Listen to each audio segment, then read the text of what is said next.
Car park ചെയ്ത് അവൻ പ്രിയയുടെ അടുത്തേക്ക് നടന്നു. അവരുടെ പ്രണയം പോലെ പെയ്യാനൊരുങ്ങി കാർമേഘം മാനത്ത് ഒത്തുകൂടി.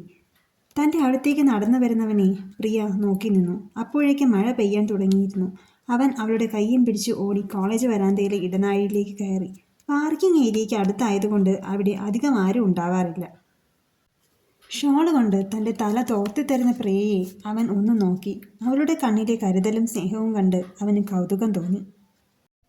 അവളെ സഞ്ജു ഒരു നിമിഷം നോക്കി നിന്നു.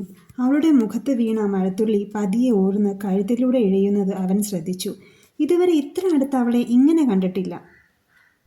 അവൻ്റെ കൈ പതിയെ അവളുടെ അരക്കെട്ടിൽ മുറുകി. അവൻ അവളെ തന്നിലേക്ക് അടുപ്പിച്ചു. സഞ്ജുവിൻ്റെ പ്രവൃത്തിയിൽ അവൾ ഒന്ന് ഉയർന്നു പൊങ്ങി. പകപ്പോടെ തന്നെ നോക്കുന്ന പ്രിയയുടെ മുഖം കൈകൊണ്ട് കോരിയെടുത്ത് പതിയെ അവളുടെ ചുണ്ടുകൾ നുണയാൻ തുടങ്ങി. അവളുടെ കണ്ണുകൾ താനെ അടഞ്ഞു. കൈകൾ അവൻ്റെ കോളറിൽ മുറുകി. പെട്ടെന്നാണ് ഇടിവെട്ടിയത്. ആ ശബ്ദം കേട്ടാണ് അവന് പരിസരബോധമുണ്ടായത്. അവൾ പെട്ടെന്ന് അവനെ തള്ളി മാറ്റി. അച്ചു, അനു എവിടെ? സഞ്ജു ചോദിച്ചു. അറിയില്ലടാ, ഞാൻ ഇന്ന് കണ്ടില്ല. ഞാൻ ഓർത്തു അവൾ നിന്റെ ഒപ്പം ആയിരിക്കുമെന്ന്. നീ എവിടെയായിരുന്നു? അച്ചു ചോദിച്ചതിന് അവൻ ഒന്ന് ചിരിക്കുക മാത്രമാണ് ചെയ്തത്. വേഗം അനുവിനെ ഫോൺ ചെയ്തെങ്കിലും സ്വിച്ച് ഓഫ് ആണ്. അവന് എന്തോ ഭയം തോന്നി. നേരെ അമ്മയെ വിളിച്ചു. അമ്മയും ഫോൺ എടുത്തില്ല. പക്ഷേ 10 മിനിറ്റ് കഴിഞ്ഞ് അമ്മ തിരിച്ചു വിളിച്ചു. അപ്പോഴാണ് അറിഞ്ഞത് പെട്ടെന്നെന്തോ വയ്യായിയായി അനു വീട്ടിലെത്തിയിട്ടുണ്ട്. അപ്പോഴാണ് സഞ്ജുവിന് സമാധാനമായത്. കരഞ്ഞു തളർന്ന കണ്ണുമായിട്ടാണ് അനു വീട്ടിലെത്തിയത്. രാധ കായം തിരക്കിയെങ്കിലും തലവേദനയാണെന്ന് പറഞ്ഞ് അനു ഒരുവിധം ഒഴിഞ്ഞു മാറി. നേരെ റൂമിലേക്ക് ചെന്നു. ബെഡിൽ മുഖമമർത്തി പൊട്ടിക്കരഞ്ഞു. മനസ്സ് നിറയെ സഞ്ജുവിനെ പ്രിയയോടൊപ്പം കണ്ട കാഴ്ചയായിരുന്നു. ആ നിമിഷം തൻ്റെ പ്രാണൻ പോകുന്ന പോലെയാണ് അനുവിന് തോന്നിയത്. പിന്നെ അവിടെ നിൽക്കാൻ തോന്നിയില്ല. കാർ പാർക്ക് ചെയ്യാൻ പോയവനെ കാത്തുനിന്ന് മുഷിഞ്ഞപ്പോൾ തിരിഞ്ഞിറങ്ങിയതാണ്. ഒറ്റയ്ക്ക് നടന്നു വരുന്നവനെ കണ്ടപ്പോൾ തൻ്റെ പ്രണയം പറയാൻ മനസ്സ് വെമ്പി ഓടി വന്നപ്പോഴാണ് അടുത്ത് പ്രിയയെ കണ്ടത്. പിന്നെ കണ്ട കാഴ്ച ഓർക്കാൻ പോലും കഴിയുന്നില്ല. ഇത്രയും കാലം താൻ പ്രാണനായി കൊണ്ടു നടന്നവന് മറ്റൊരാളുടെ കൂടെ കണ്ടപ്പോൾ അവൾക്ക് അത് സഹിക്കാവുന്നതിനും അപ്പുറമായിരുന്നു. അവൻ്റെ കണ്ണിൽ പെടാതെ പെട്ടെന്ന് ഒഴിഞ്ഞു മാറി. ഒരുപാട് കരഞ്ഞു. എന്തു ചെയ്യണമെന്ന് അറിയുമായിരുന്നില്ല. എങ്ങനെയോ വീട്ടിലെത്തി. അപ്പോഴാണ് അച്ചുവിൻ്റെ കോൾ വന്നത്. അവൾ കരഞ്ഞുകൊണ്ട് കാര്യം പറഞ്ഞു. അവൾ ആവുന്നത്ര അനുവിനെ സമാധാനിപ്പിച്ചു. പോട്ടടി, സാരമില്ല. ഈ പ്രണയം ചിലപ്പോൾ അങ്ങനെയാണ്. ചിലർക്കത് സന്തോഷവും സാഫല്യവും ജീവിതവും ഒക്കെയാവും. പക്ഷേ മറ്റു ചിലർക്ക് തീരാവേദനയും. പോട്ടടാ, ഇന്നുകൊണ്ട് ലോകം അവസാനിക്കുകയൊന്നുമില്ലല്ലോ. സഞ്ജുവിനെ നിനക്ക് തന്നെ കിട്ടും. ഒരു ജൂനിയർ പെണ്ണിനെ നിലയ്ക്ക് നിർത്താനാണോ പാട്? നീ സമാധാനിക്ക്, അച്ചു പറഞ്ഞു. വേണ്ടടാ, അവൻ്റെ ഇഷ്ടം അതാണെങ്കിൽ അങ്ങനെ തന്നെ നടക്കട്ടെ.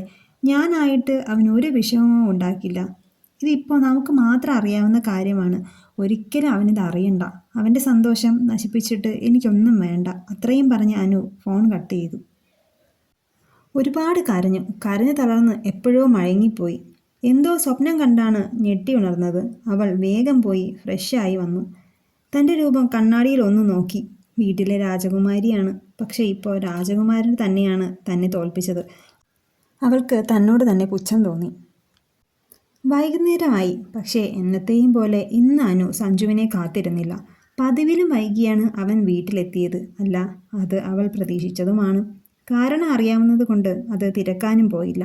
അത്താഴം കഴിഞ്ഞ് പതിവില്ലാതെ സഞ്ജു അനുവിൻ്റെ റൂമിലെത്തി. ഡോർ നോക്ക് ചെയ്ത് അകത്ത് കയറി. എന്താടാ, നിനക്ക് വയ്യായ്ക എന്തെങ്കിലും ഉണ്ടോ? അവൻ ചോദിച്ചു. ഇല്ല, കൂടുതലൊന്നും അവൾ പറഞ്ഞില്ല. പിന്നെ നീ ഇന്ന് രാവിലെ എന്തോ പറയണമെന്ന് പറഞ്ഞല്ലോ, എന്താ അത്? അവൻ ചോദിച്ചു. അവൾ പെട്ടെന്ന് വല്ലാതെയായി. അത് ഒന്നുമില്ലടാ, അത് ഞാൻ തന്നെ സോൾവ് ചെയ്തു. അവൾ എന്തോ പറഞ്ഞൊപ്പിച്ചു. അനു, എനിക്ക് നിന്നോടൊരു കാര്യം പറയാനുണ്ട്. ഫസ്റ്റ് ഇയർ ബാച്ചിൽ ഒരു കുട്ടിയുണ്ട്, കൃഷ്ണപ്രിയ. നല്ല കുട്ടിയാ, കാണാനും സുന്ദരി. നീ അറിയും. പിന്നെ ഞങ്ങൾ തമ്മിൽ ചെറിയൊരു ഇഷ്ടമുണ്ട്. സെമസ്റ്റർ എക്സാം കഴിഞ്ഞ് വീട്ടിൽ പറയാമെന്ന് കരുതിയിരിക്കുകയാണ്. നീ ഒന്ന് കൂടെ നിന്നേക്കണേ മോളെ. അവൻ പറഞ്ഞപ്പോൾ അനു ഒന്ന് ചിരിക്കുക മാത്രമാണ് ചെയ്തത്. ദിവസങ്ങൾ കടന്നുപോയി. സഞ്ജുവും പ്രിയയും അവരുടെ ദിവസങ്ങൾ ആസ്വദിച്ചുകൊണ്ടിരുന്നു. അവരെ ഒരുമിച്ച് കാണാനുള്ള പ്രയാസം കൊണ്ട് അനു മിക്കവാറും കോളേജിൽ പോയിരുന്നില്ല.